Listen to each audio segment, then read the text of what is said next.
If you're watching this video, you've probably seen one of my 100 games, and I'm just going to talk about it today. The gameplay that's in the background is game 100. I thought this would be a good background to have, as it shows everything that I've learned throughout the series, but it doesn't show my full capabilities of gameplay, as I have gotten better after recording this.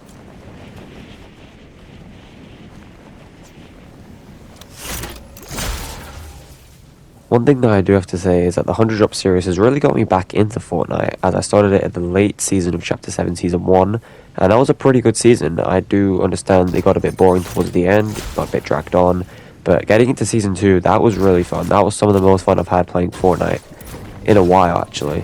And so is this season, to be fair. This season is very fun. I'm enjoying it a lot. Chapter 7 was really a comeback chapter for me. I really didn't like the end of Chapter 6. I did like the Simpsons mini-season, but that was the only part of late Chapter 6 that I enjoyed. Season 3 just wasn't my type of Fortnite. I managed to get tier 100 just from playing creative. Season 4 started off pretty good, actually, with the boss medallions and stuff. Those were really good, and then they removed them halfway through the season, and then they removed the bugs, which was the whole theme of the season. I just thought that was a really stupid decision. And I sort of slowed down playing Fortnite a bit and moved on to other games such as Rainbow Six Siege and Marvel Rivals.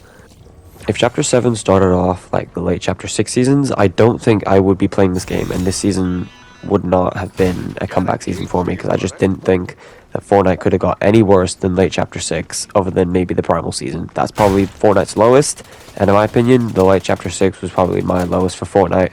It's the worst I felt for the game, and it's the least I've cared about it for a long time. One thing that has changed throughout playing the 100 games is my actual confidence in fights. At the start of Season 1, I was very scared. I didn't get into many fights at all. I sort of stayed back, sort of just let everyone else do their things. But as soon as it got into Season 2 and 3, I sort of became a little bit more confident with fighting. I still do have a little bit of my sneak that I do. But overall, I've become more confident. I'm more able to just, jump into fights, get a few kills, maybe die in the process a couple times, but I don't want to self-glaze too much, but I do think my aim has gotten significantly better throughout the 100 drops. My aim at the start of Season 1 was quite shaky, but as soon as they started adding ARs that I actually enjoyed, like the Wolfforged AR this season and the Surgical Burst AR this season, my aim actually started to get quite a lot better, especially with the longer range fights. Though it doesn't really look like it in this scenario, but I actually do have some pretty good aim now. One thing, especially at the start of Season 2, was that the matchmaking got a lot more difficult, and I really struggled to keep up with that, but then eventually playing these games got me better and better, and I ended up winning. Now let's have a look at my statistics. At the end of Game 28, which is the final game of Chapter 7 Season 1, my kills were at 92, and I had won 6 games.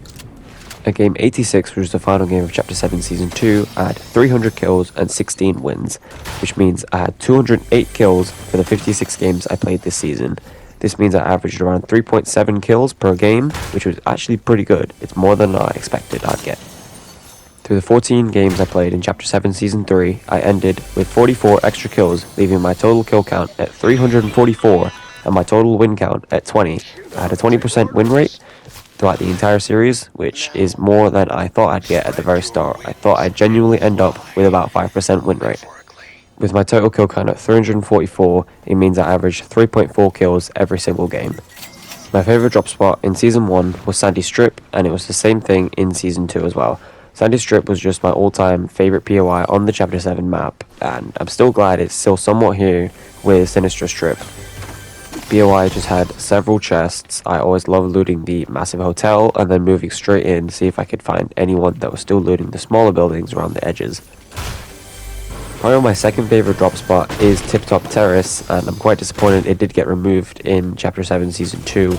I love this POI as it was in the corner, not many people came here, and it also did offer some really good loot for the size of it.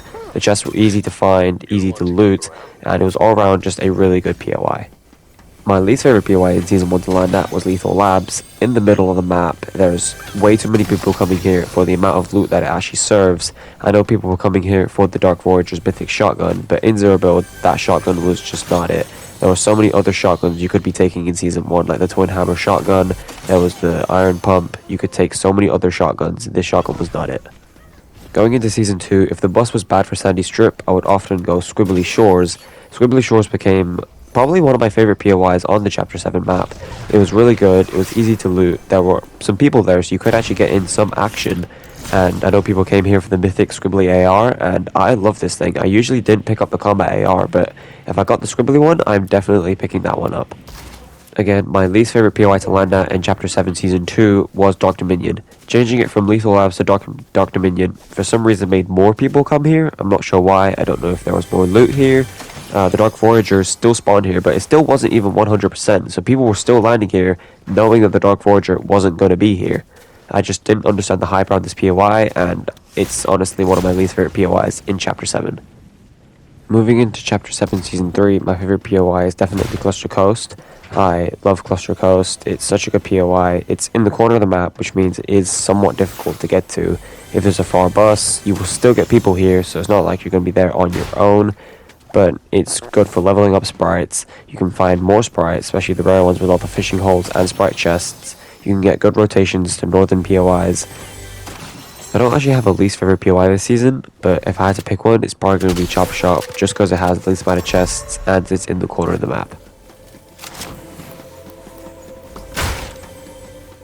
Now let's talk about loot pools. Starting with Chapter 7 Season 1, I had some really good ARs. The Deadeye AR is probably one of the best ARs in the game, and same with the sniper. It isn't better than the Reaper sniper rifle from Chapter 5 Season 1. I don't know if anything could beat that sniper, but it's still a really solid sniper. I didn't really carry it that much as I wasn't a very sniper person.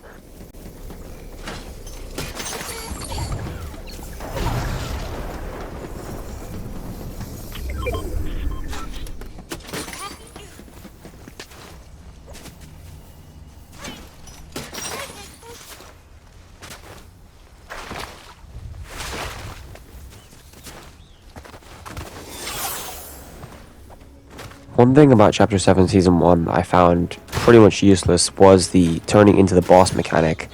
No one really picked this up as it took an inventory slot and it could tell other people how much health and shield you have, which just made you an even bigger target if people knew you had a mythic, especially if you were someone like Bigfoot or Brutus with a pretty good mythic. People would just target you to try and get that from you. That is pretty much all I have to say about Chapter 7 Season 1. Overall, I will be giving this season a 7.3 out of 10. Moving on to Chapter 7 Season 2's loot pool, I loved this season's loot pool. This season had some of the best ARs, including the Nemesis AR, which is one of my all-time favorite ARs. The accuracy on it is really good, especially if you know how to use it, which ranges to use it from. It's such a good AR, I love it. This season also brought back the Thunderburst SMG from Chapter 5. I think everyone could probably agree that this is a top SMG in Fortnite history. It is so accurate, it does such good damage, it is just all around such a good SMG. Everyone was picking this up. It's honestly valid if you wanted to take this SMG over your AR at sometimes, especially if you couldn't find a good Nemesis AR. Probably one of my favorite things about Chapter 7 Season 2 is the Ice King Gauntlets and the 7 Power Gloves combo. I usually, if I couldn't find one of them, I'd probably take the 7 Power Gloves, but if I could find both of them, I would rock this combo with the 2 of them.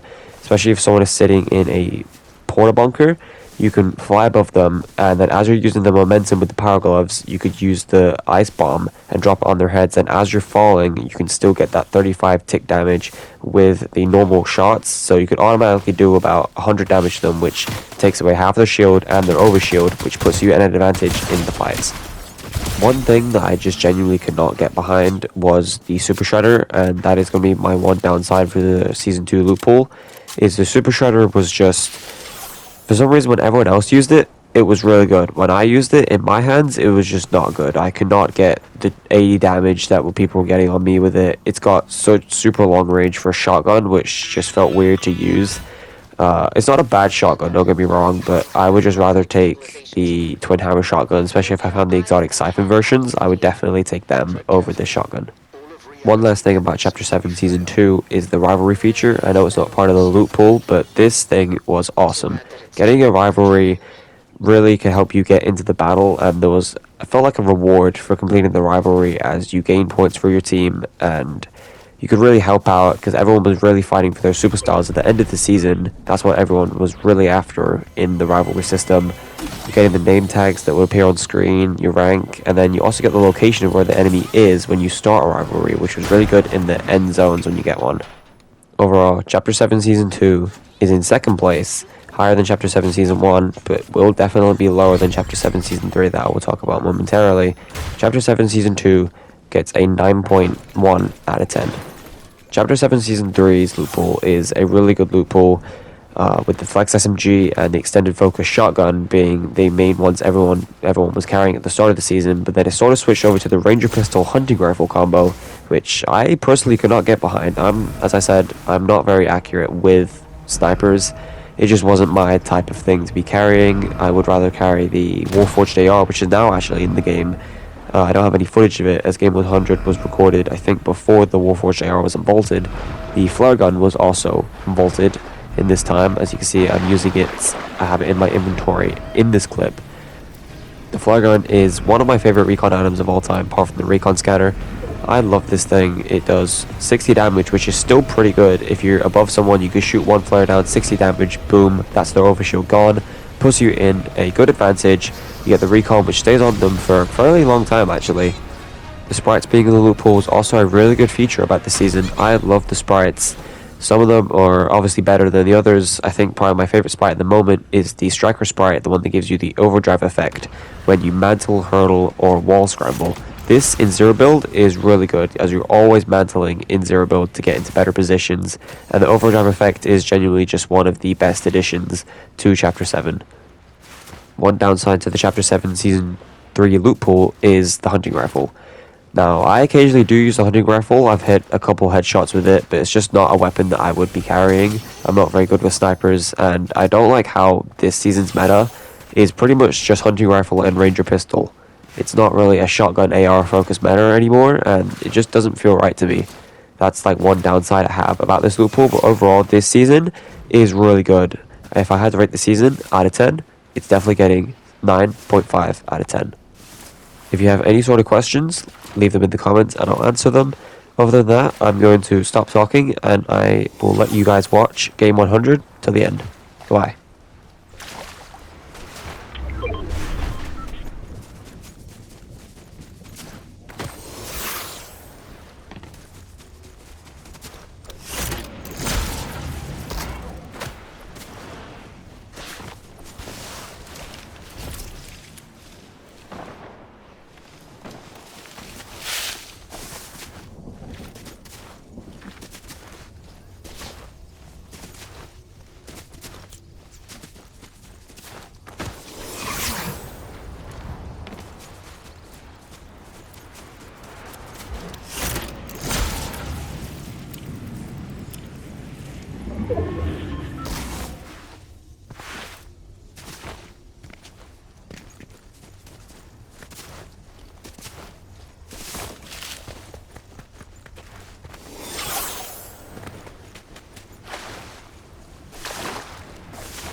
And boom, that is how I win game 100. I hope you all enjoyed the 100 game series. If you want me to do more of these series or any sort of more Fortnite content you want from me, just leave them in the comments and I'll be sure to take in these requests and see what I can do. I appreciate you all for watching. Goodbye.